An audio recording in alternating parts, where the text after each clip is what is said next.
Hi, welcome to the Tarun Stevenson Leadership Channel. I'm your host, Tarun Stevenson, and we are all about helping you lead, communicate, and grow to your full potential. Whether you're tuning in on YouTube, Facebook, Instagram, or your favorite podcasting app, don't forget to subscribe and follow so that you can stay up to date with all our latest episodes. All right, here's the latest episode. Well, hey everybody, Tarun Stevenson here, and I am with Simon Jordan all the way from the UK, who has just come back from a wild swim in -1 degree. Welcome, Simon. How are you today? I'm good, my friend. I'm good. I'm just if this isn't my normal voice, this is my I'm freezing voice, and I'm trying to warm up. So. There's one part of me that wants to say you kind of deserve it, but you know, why don't we start there? What in earth possessed you to go swimming in -1 degree? I mean, clearly this is something you do a bit often. Is that right? Yeah, we do. Well, now during the winter, it's two or three times a week. Right. Yeah, if I'm stuttering, that's not my normal voice. It's because I'm trying to warm. I'm in the process at the moment, which is called the cold drop. 10 minutes after you come out of the sea, you need to get changed really quickly, and you do. You get this huge reaction in the body, and it's the cold drop. It's called. So it's taking time. So I've got a cup of coffee and I'm trying to hold it without shaking. But it's just amazing because I feel we live in a world where it's all centrally heated. Everything's padded, everything's soft, everything. It's not the real world. And by going out in the sea, and we swam out to the cliffs, and it was an amazing sunrise this morning, the seagulls flying over. And it just rewilds you. It gets you back in touch with your animalistic side of you, the real side of you, the depth within you. Because, you know, we all spend so much time in our homes and we're cosseted in life. Yeah. So to do something where it's just raw is phenomenal. I created a book last year, excuse me, called Wild Swimming Through Lockdown. And it was our group. And there's ladies in there, 76, the youngest is 35. And I photographed them all as they came out of the water. Yeah.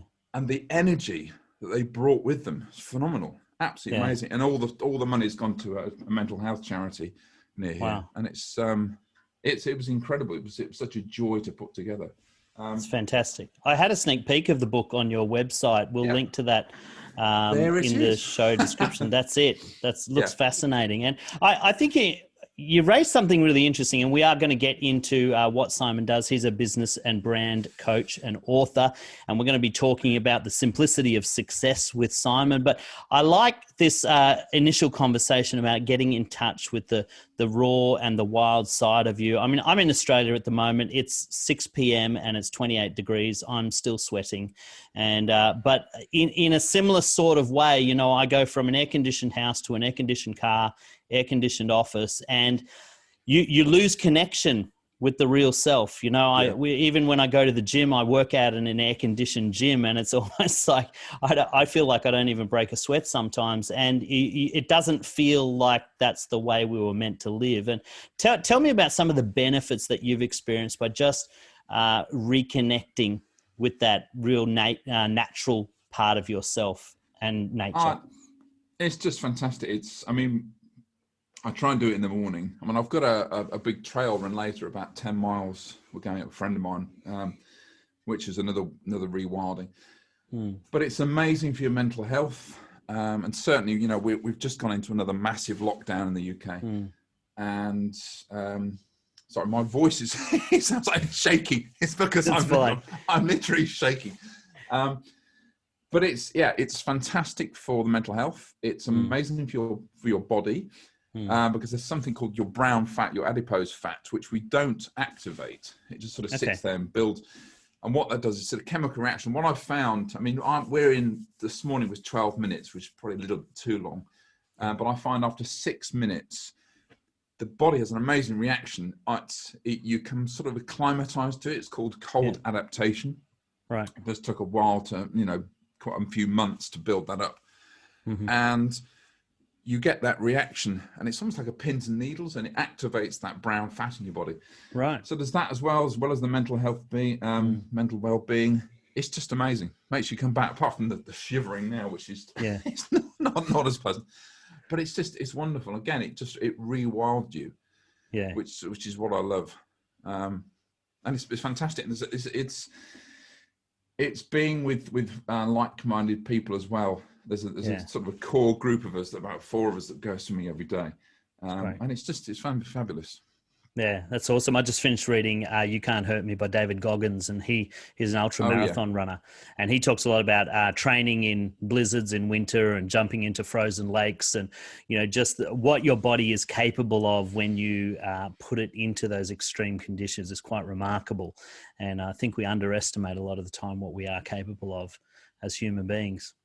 It is. It's also about building resilience. I mean, I've run marathons. I've just signed up for a lot of races this year. And as soon as I signed up, the following day, they announced the second lockdown, or the third lockdown, rather. Yeah. And I was like, oh, for crying out loud.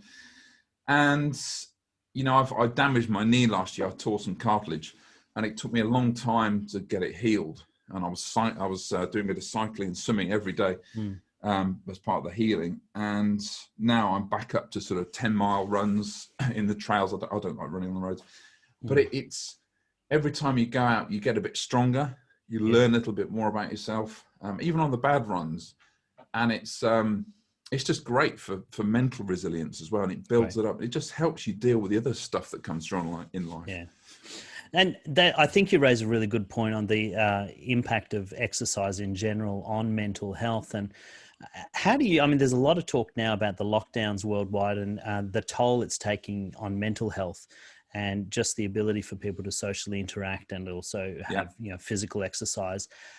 What are some of the things you're seeing in the UK? Because you guys have had a lot of lockdowns and quite severe conditions. How is that affecting the people that you interact with as far as their mental health is concerned?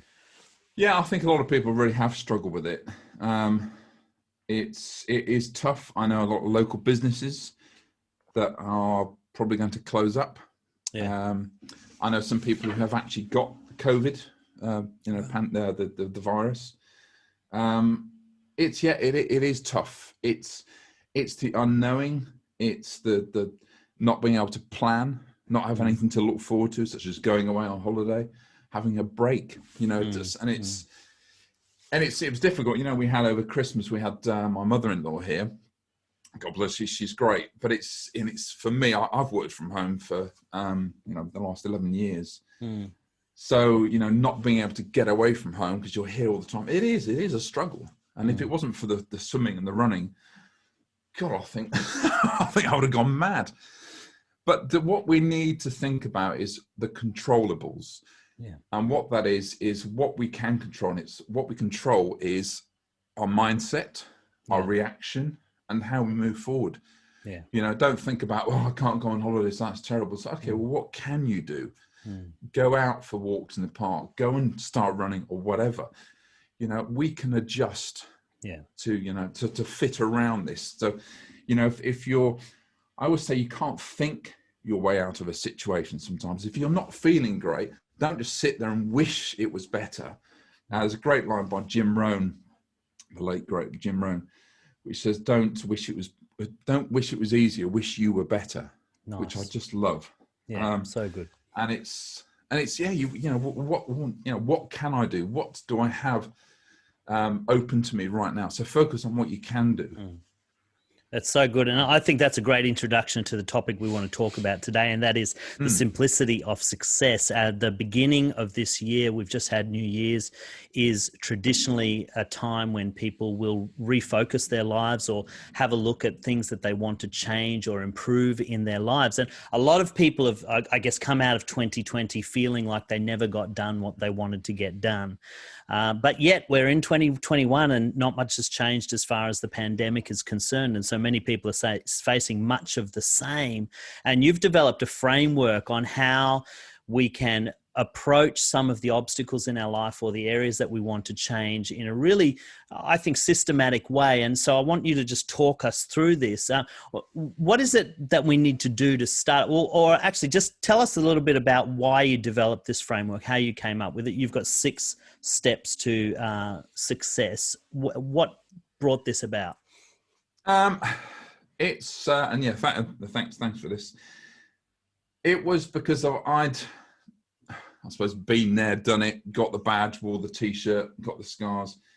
And I spent so many years of my career bullshitting my way into success, forced success, and it led me to divorce, bankruptcy, major operation. I had an aneurysm. And if I hadn't had that done, it would have killed me. All these different things. And I still kept going. And the universe, we're all on a path. And I liken it to being in a river, that we're all heading downstream, and everything you want is downstream. But some people are in, we're all, let's say, for this analogy, we're all in different boats. But some people don't want to be in their boat. I want to be in that boat over there. I want to be in this part of the stream. I want to be going upstream, rather than surrendering to it and just pulling the oars in and going down. And yes, we can guide our boats, but a lot of the time I see so much chaos in people's lives, and they're magnets for it, and they bring about more chaos and more chaos. Now, in life, there's always the status quo. There's always a balance. You need a little bit of chaos, a little bit of control. And I see people who are, they're either one side of the scale. You either have the total chaos, which I've had, and you then have the total control, where people have OCD and stuff like that, and they try and control. Because when there is too much chaos, we try and gain control. But you need a fine balance. It's about relaxing, surrendering to that. So the first part of this sort of 6-step process is acknowledgement. And it's looking at your life right now, and which is what a lot of people do at this time of year. We go into New Year's, they reflect back what's happening. But it's looking at your life. What is your life saying about you right now? The chaos that you're in, it could be anything. And it's, as I said, acknowledging that. And then the second step is acceptance. And go, okay, the shit that's happening in my life right now, it's here for a reason. Everything that happens in your life is for a reason. Sometimes it could be just brutal. I lost my brother on the 11th of January last year from cancer. The family's still dealing with that. But everything is for a reason. And it's sometimes even the brutal times, I've had enough, relationships and stuff like that, really awful. I was arrested, all these kind of things for I wasn't found guilty. I wasn't guilty, but it was out of anger from a partner. But instead of acting and in ways like, oh God, it's not my fault, and blaming, because so many people blame. Now, you are the key figure in your life. You are the one person that is in your boat. Let's go back to that analogy. But so many people go, oh, well, a scenario, you could be driving down the road, oh, some idiot cut me up, or someone crashed into my car. And of course, we think, but it's their fault. It's them. It's those people outside. But you are the magnet. You are the one that's putting this energy out, your vibration, your frequency.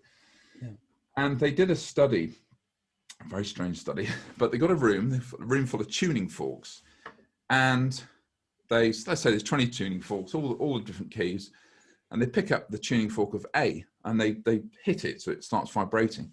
None of the other tuning forks vibrate apart from the ones with the same key. Now, on a subatomic level, we are all energy, and we all vibrate. In fact, the humans, we vibrate at 75 megahertz. But I'm talking about the energy of anger, hate, but also of gratitude, love. So if you're vibrating an energy of anger, if that's your predominant feeling of anger, or the world, I hate the world owes me a living, blah, blah, blah, then you will attract more of that into your life. Think of the tuning forks. So once I realized this, everything changed, everything, because I was going through life, oh God, this is happening. And as I said before, what is your life telling you about you? So when you stop and go, okay, what is going on in my life? Not right. Why am I attracting all this stuff? And I was attracting so much stuff, bad relationships, bad deals in business, clients, you name it. And I thought, well, this is me. I'm the only consistent thing in my life is me. and how I'm thinking, and what you think about, you bring about. You've probably heard that before. So when I started to change that and surrender to it and go, okay, I've had this stuff brought to me for a reason, and then learn from that. So the third stage of this, so we've got acknowledgement, acceptance of it, then it's surrender.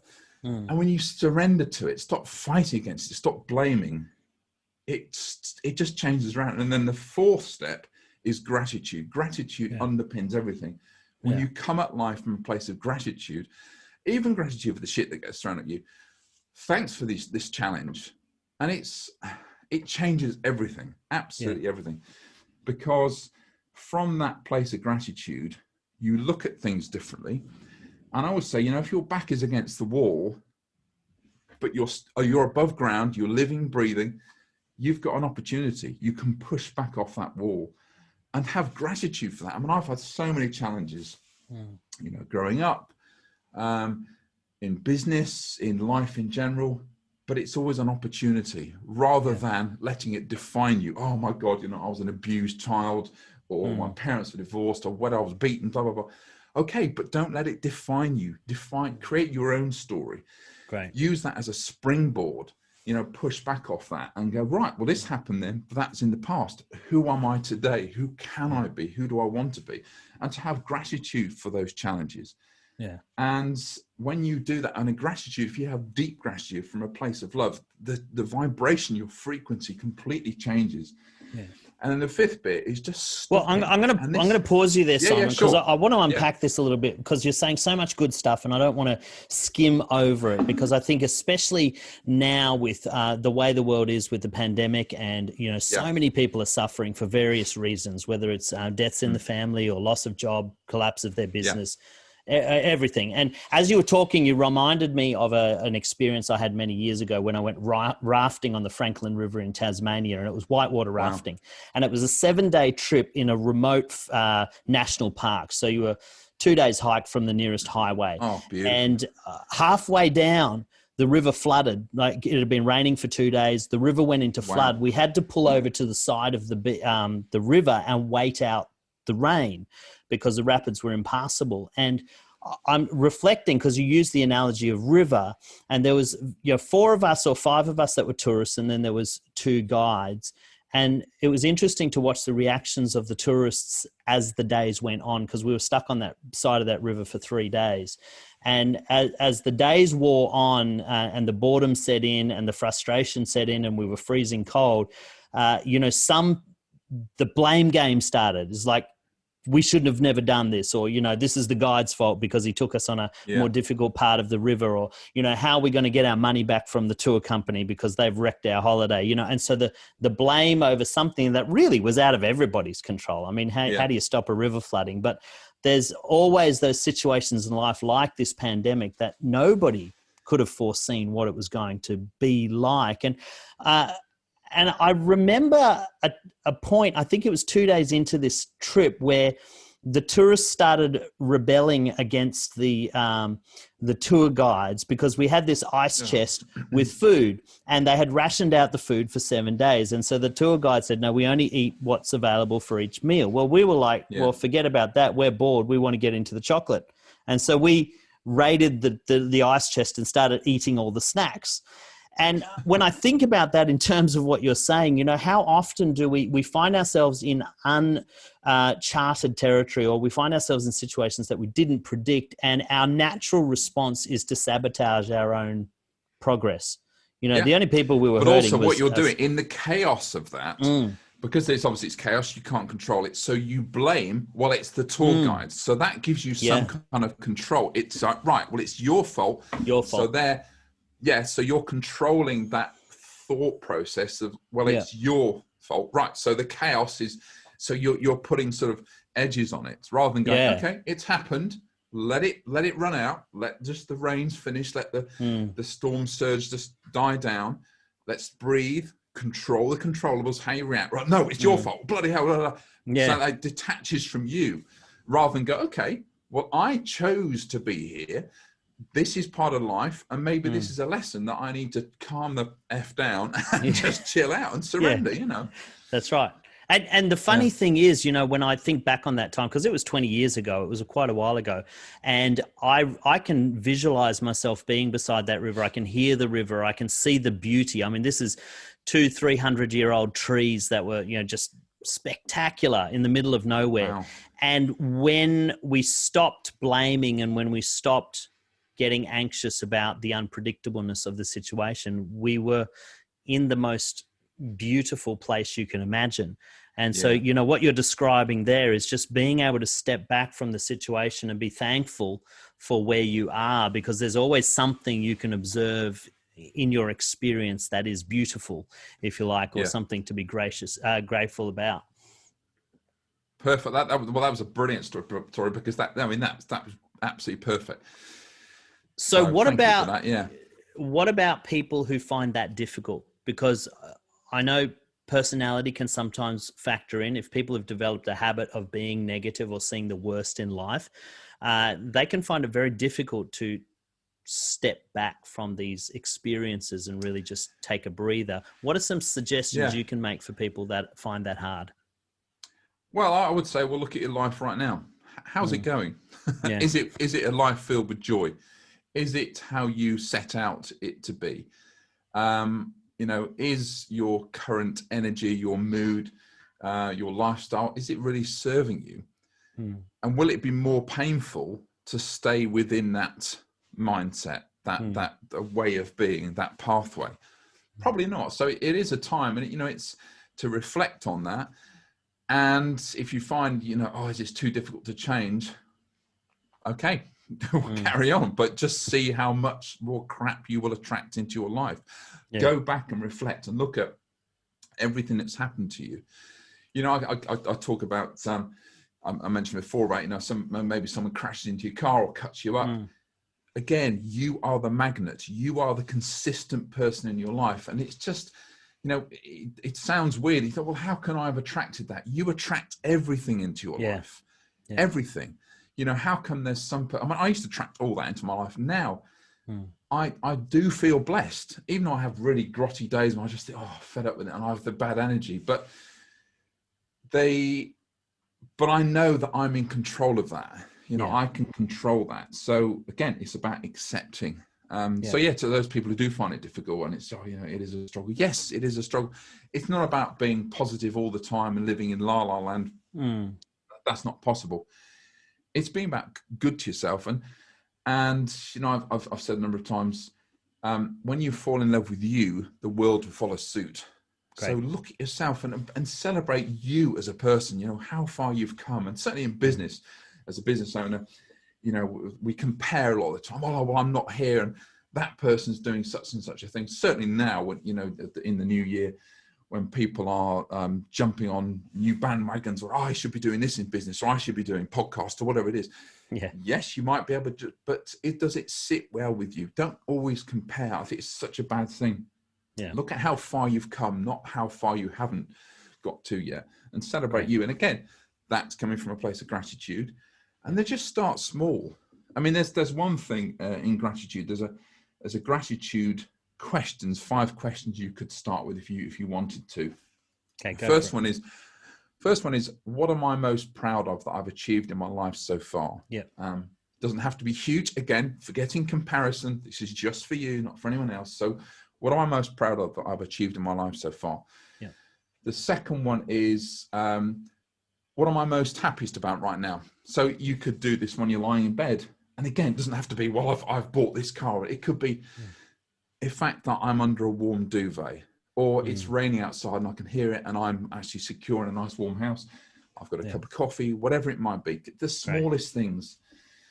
The third one is, who are my friends? And when you really focus on that, because you can say, well, it's Taryn, there's all these different people. Actually, when you really focus on it, oh God, there's that person. God, you haven't seen them for a while. And it gives you start feeling this nice warm glow, thinking, I've got a lot of good people in my life. The fourth one is, who loves me? Great. And so then, again, you start to reflect your family, your friends. Wow, actually, my life is quite blessed. And the fifth and final one is, what can I do today to make it a more joyous one? And joy is deep. Happiness is quite fleeting, but joy is lovely. So what can I do today to make it a more joyous one? For me, it'd be getting warmer. I'm still cold. It's calming down now. You can probably tell my voice isn't just shaking as much now.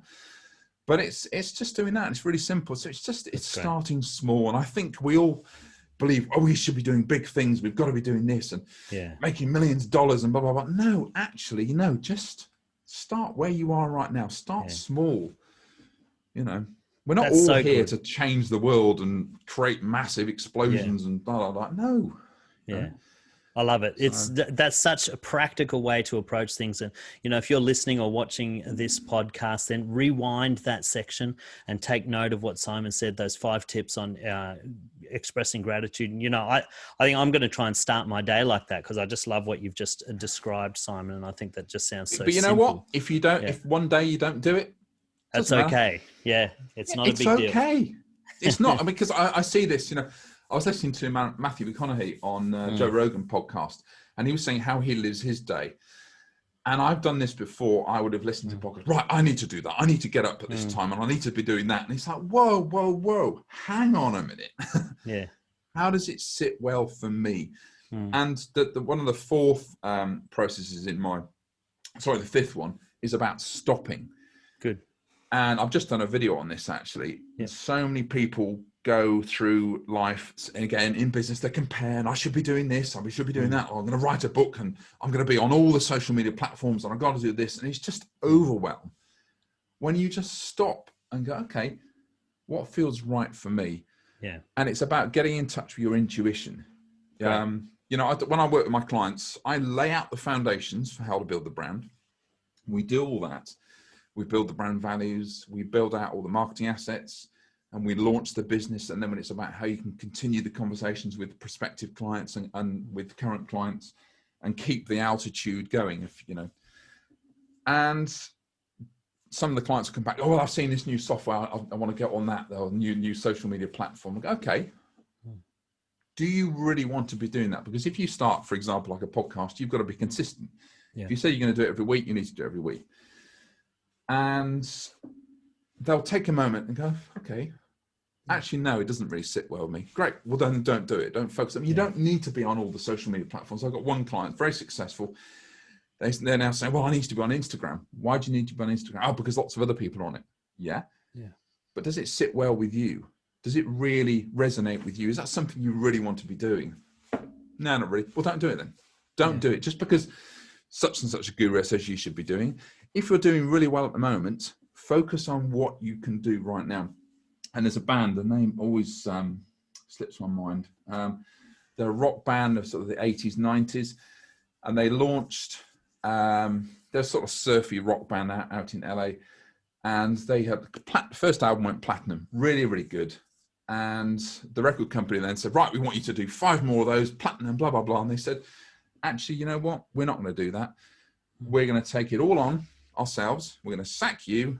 We're going to create our own stuff, and we're going to release our own albums because we've built up a really good tribe. We don't want world domination.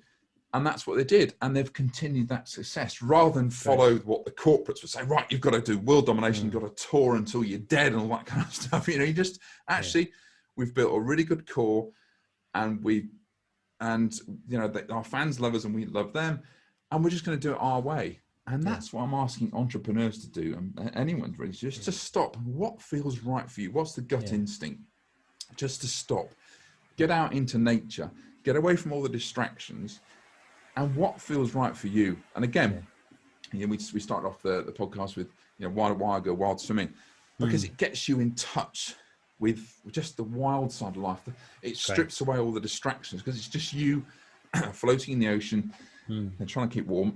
And so when you come back to the real world, in inverted commas, it just gives you a cleaner sense of who you are, your vision, what's going on. And it's wonderful. And then the final step in this simplicity of success is the success. And when I'm saying success, it's not about the millions of dollars or the fast car or whatever. It's about being in flow. So it's success in flow, because when you're in flow, that's when the magic happens. Great. And we haven't got enough time on this interview, but when I've been in flow, this year has been, 2020 was an ebb and flow year. But it was phenomenal. Where I am now, I was living in the mountains in Wales before this, and my partner, she wanted to get back into the job. She was a yoga teacher for about 14 years, and she just had enough of it. And she said, I just really fancy working as a particular organisation over here called the National Trust. And she got the job, and how that worked was completely in flow. And we had 6 weeks to move. Now, I was renting this place. We'd sold our farm. I just wanted to get away from the world. And I lived up on this mountain in literally a small cottage in the middle of nowhere with no central heating. And God, it was brutal in the winter. I thought, I don't want to live another winter up here. It was mad. And we had 6 weeks to move. Most people would go, oh my God, 6 weeks, God, we couldn't find somewhere. And you go into panic mode and you talk about everything you don't want. Again, what you think about, you bring about. But we just thought, hey, we know this shit. Let's just relax. We're going to surrender.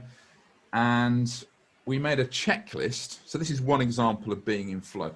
We made a checklist of what we wanted from a property. I've got 2 dogs. I wanted somewhere to work from home. I wanted to have a gym again at home. We wanted space for people to come and stay. I wanted to be near the beach. I wanted a big open space, blah, blah, blah. So we had all this checklist. Now, I was still working. I was really, really busy with clients. So I didn't have time to come all the way down. It was like an 8-hour drive to go and check out properties. So my other half, Gina, came down. And the first property she saw had everything on it. Wow. Half a mile from the beach. Nice big garden, which then opens out to acres and acres of fields at the back. 6 bedrooms. I got a gym, which it's just on the ground floor.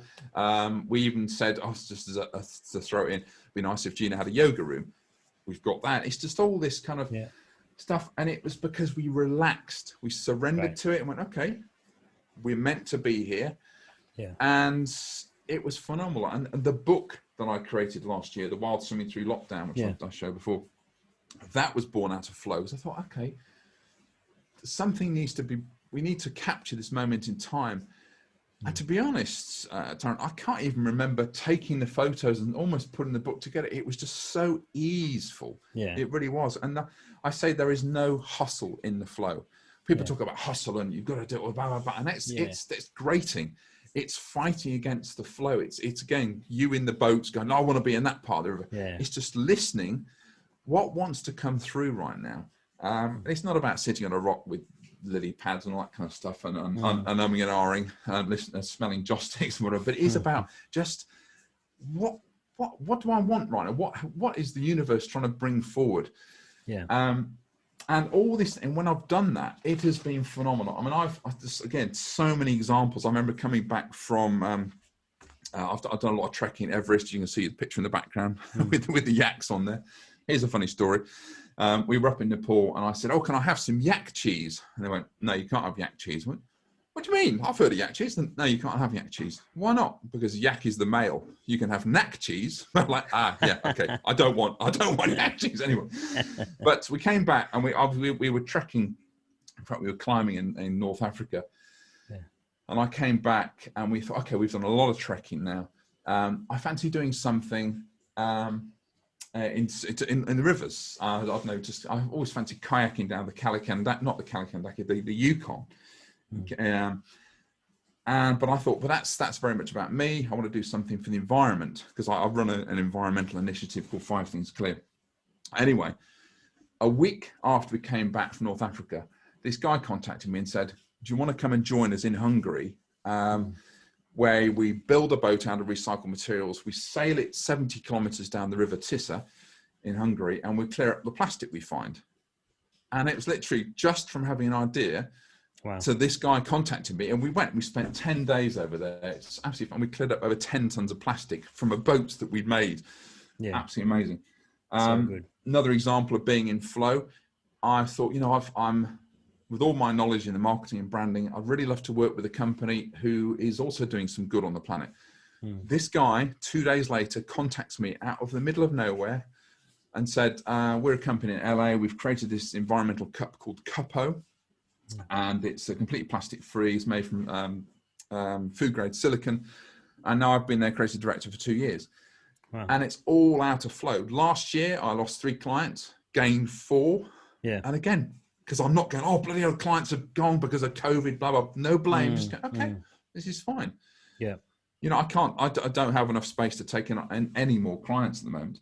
Yeah. But actually last year, when everyone else was falling apart and business is going bust, it was my record year in business. Yeah. And having deep gratitude for that. Surrender, no blame. Yeah. I am the key person in my life. I am the magnet. So when you come at it from that and you're in flow, miracles happen. Yeah. So good, Simon. And I mean, really, you're resonating what I've been experiencing over the last year as well. I mean, the first quarter of 2020 was a bumper quarter for me. It was the best quarter I've ever had. And, but it came from a gut instinct. I came back from a holiday and thought I need to ramp up my marketing, and I did it. And it was a big step for us, like financially, but it tripled our business. But that step up got us through 3 months of lockdown, when I couldn't travel and I couldn't do workshops. And so, you know, like you're talking about being in tune. And then later in 2020, my mother-in-law passed away. And so my wife had to go and be with her family. Thank you. But, you know, there was a lot of stress on the family just because of the passing. And I felt that franticness that you were describing about, I've got a podcast to record. I've got, you know, videos to record, and I've got to stay on schedule. Plus I'm doing all this other stuff with the family. And then I just had this moment of clarity in the middle of it. I thought, you know what? I don't have to do anything. I can just stop. And I did. I just shut down the podcast. I just recorded a video for my social media and said, guys, I'm just stopping for a little while. This is what's going on. And I just shut it down and just devoted my time to family. And through that experience, I've retooled my whole business so that I'm not traveling as much. And as I did that, my consulting's gone up, my workshops have gone down. And so there's these trade-offs every time you know, like you described, you stay in tune with yourself and you go with your instincts, the opportunities present themselves, and you don't have to keep hustling. You don't have to be frantic and work yourself silly. You just have to stay in tune with what your instincts say. And I love what you're saying about that, you know, that success is really just understanding what the flow is, what's going to keep you flowing. And that's such good advice, Simon. Thank you so much for that. Thank you. Now, you've written a book. Oh, sorry, you were going to say something. I was going to cut you off. No. I was going to say, well, that's what you were saying about you just decided to stop a sec. And you were saying it doesn't really matter. You don't have to do all that stuff. That's where the self-love comes in. Yeah. It's like, well, what's more important? Where is my attention should really be? It's with the family. Absolutely right. And people respect you for that. When you go, hey, guys, I'm not going to do any videos because right now, it's time for me. I mean, over Christmas, I put my PA put a message out saying, that's it, I'm off now. No tech, I won't be on social media, nothing until the 4th of January. And it's like, that's it, goodbye. Whereas everyone else go, right, you know, and they're on social media on Christmas Day. It's like, no, be with the family, be with you, switch off, you know, it's important. Such good advice. That's good advice. Now, you've written a book, and let's see if I can get the title right. It's How to Skyrocket Your Business Without Burning Your Fingers. Tell us a little bit about that book, because it sounds interesting. Gosh, that was a while ago now. Was it? That was, that was 6-7 years ago now, I think. Okay. It was really, it would be very different now, my friend, I think. Would it? Because it's, okay. It's the fundamentals of how to build a business, really, how to build the brand, how to build the brand values, social media, all that kind of stuff. But yeah, I would say it's pretty much out of date now. So what you've been talking about today, is that the shift that you've seen with your own practice of where you've come more back to the basics, more to listening to yourself, or how have you shifted in your attitude towards business? To listen more, to be in tune. I mean, the book you're talking about, that is it's the foundations for building a brand. That won't change. It's still there. But what I say now with my clients is about listening, to tune in. Does it feel right?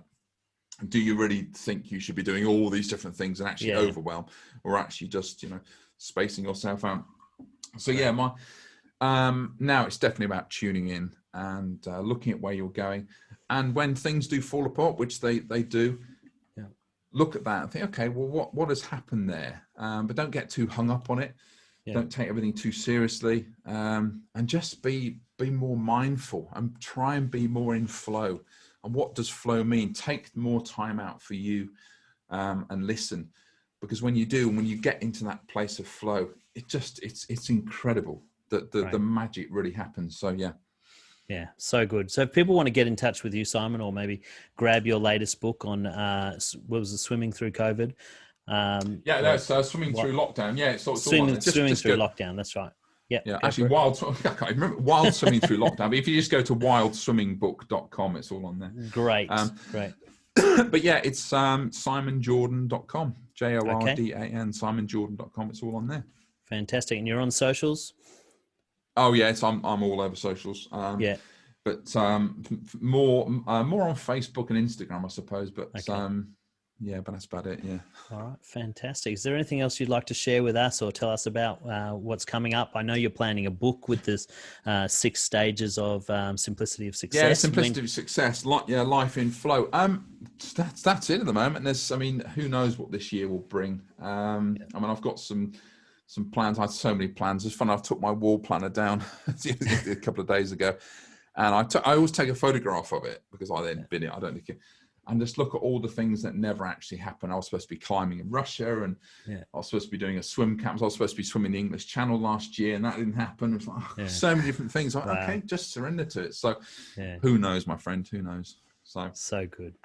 Simon, thank you so much for your time today. And it's been awesome talking to you, and look forward to doing it again soon. Brilliant. Yeah, and you, my friend. Sorry, there was a muted there. Yeah, no, I really appreciate your time. Thank you so much. No worries. Yeah, just an honor to be a guest. Thank you. Thank you, man. Hey, thanks so much for tuning in. I hope you got a ton of value out of that episode. Don't forget to let us know what you thought in the comments, and if you have a topic you'd like us to cover next time, we'd love to hear from you. If you know anyone that would benefit from the content that we produce, please like and share this channel, and we look forward to having you next time on the Tarun Stevenson Leadership Channel.